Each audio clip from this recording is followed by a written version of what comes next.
वजारत तिजारत ने अशिया के बदले अशिया की तिजारत का तरीकाकार तय कर दिया है, जिसके मुताबिक रियासती मलकियती और निजी इदारे अशिया के बदले अशिया की तिजारत कर सकेंगे। निजी इदारों का FBR के साथ टैक्स दहिंदा के तौर पर रजिस्टर्ड होना भी ज़रूरी होगा। पाकिस्तान सिंगल विंडो सिस्टम और इम्पोर्ट एक्सपोर्ट का लाइसेंस भी बुनियादी शर्त होगी। इसके बाद पाकिस्तान रूस, अफगानिस्तान और ईरान के साथ माल के बदले माल के तहत तिजारत कर सकेगा। वजारत तिजारत की तरफ से जारी करदा नोटिफिकेशन के मुताबिक अशिया की तिजारत के लिए FBR के ऑनलाइन पोर्टल के जरिए दरख्वास्त देना होगी। इस तमाम तर मामले पर बात करने के लिए हमें ज्वाइन किया है trade development authority of Pakistan के CEO जुबैर मोतीवाला साहब ने हमें ज्वाइन किया है। शुक्रिया आपके वक्त के लिए सर।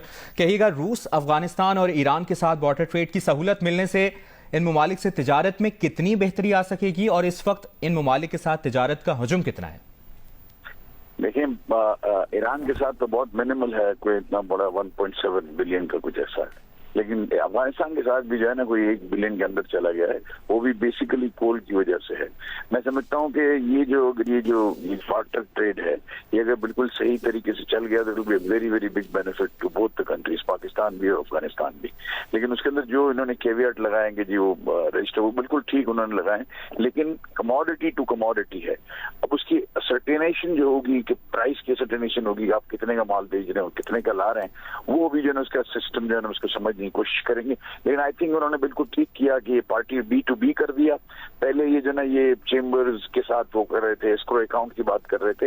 अब इट इज नाउ क्लियर कि भाई अगर मैंने कोल मंगाना है और सामने मैंने अगर फ्रूट एक्सपोर्ट कर दिया या वॉटेवर जो मेरे पास जो मैं अफगानिस्तान की इम्पोर्ट की चीजें वो एक्सपोर्ट कर दी, तो मेरा हिसाब किताब वो B2B बिजनेसमैन टू बिजनेसमैन हो जाएगा।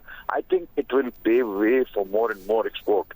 और इससे सबसे बड़ी बात ये होगी कि अगर हम कोई चीज इम्पोर्ट कर रहे हैं उसके बदले हम एक्सपोर्ट कर रहे हैं, तो जो इस वक्त जो फाइनेंशियल पोजीशन है, जो डॉलर की स्कैर्सिटी है, जो हमारे पास फॉरेन एक्सचेंज नहीं है, इसमें खासी मदद यूं मिलेगी कि वरना उन कमोडिटीज को जो हम एक्सपोर्ट के इम्पोर्ट कर रहे हैं हमको उसके लिए डॉलर निकालने पड़ते। तो ये बहुत बड़ा मेरा ख्याल है कि बेनिफिट हो जाएगा पाकिस्तान को भी, अफगानिस्तान को भी और ईरान को भी। और ये अल्लाह करेगा तो इंशाल्लाह होगा जी। जिस तरह से आप एक्सप्लेन भी करें, अगर इसको मजीद एलाबरेट कर सकें कि डॉलर की जरूरत इसका मतलब है कम होगी?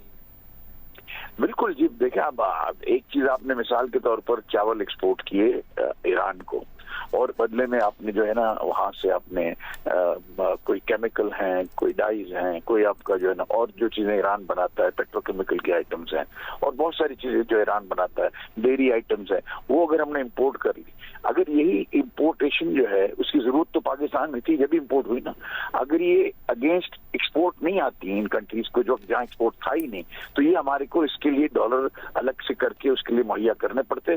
जब हमारा जो है ना वो काम चलता तो डेफिनेटली जो है ना हमारा करंट अकाउंट डेफिसिट के अंदर बड़ा अच्छा इम्पैक्ट आएगा इसका।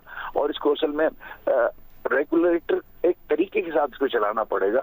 अगर हम इनको जो है ना वो बॉर्डर फोर्सेस के ऊपर या बॉर्डर सिक्योर उस पर रख देंगे कि क्या कीमत है क्या नहीं है, तो करप्शन का बड़ा चांस है, उसका मुझे एक बड़ा डर है।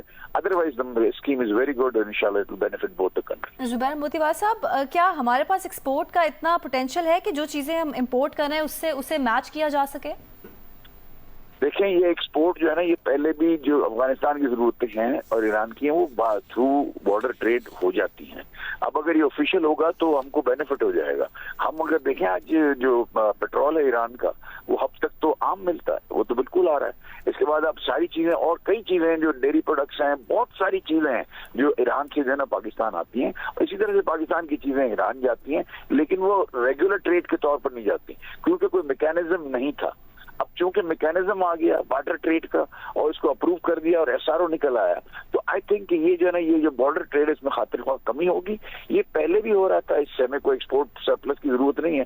जो पहले एक्सपोर्ट हो रही थी चीजें अब वो रेगुलर तरीके से होंगी, अगेंस्ट इम्पोर्ट हो जाएंगी, तो इससे जो है ना सहूलत बढ़ जाएगी। और इसमें ऐसा कुछ नहीं है कि हमारे पास एक्सपोर्ट सरप्लस नहीं है, लेकिन ये तो हम पहले से ही कर रहे हैं, उसी का जो है ना हमने रेगुलराइजेशन का प्रोसेस किया है। Trade development authority of Pakistan के CEO जुबैर मोतीवाला साहब, आपने वक्त दिया, बहुत बहुत शुक्रिया आपका।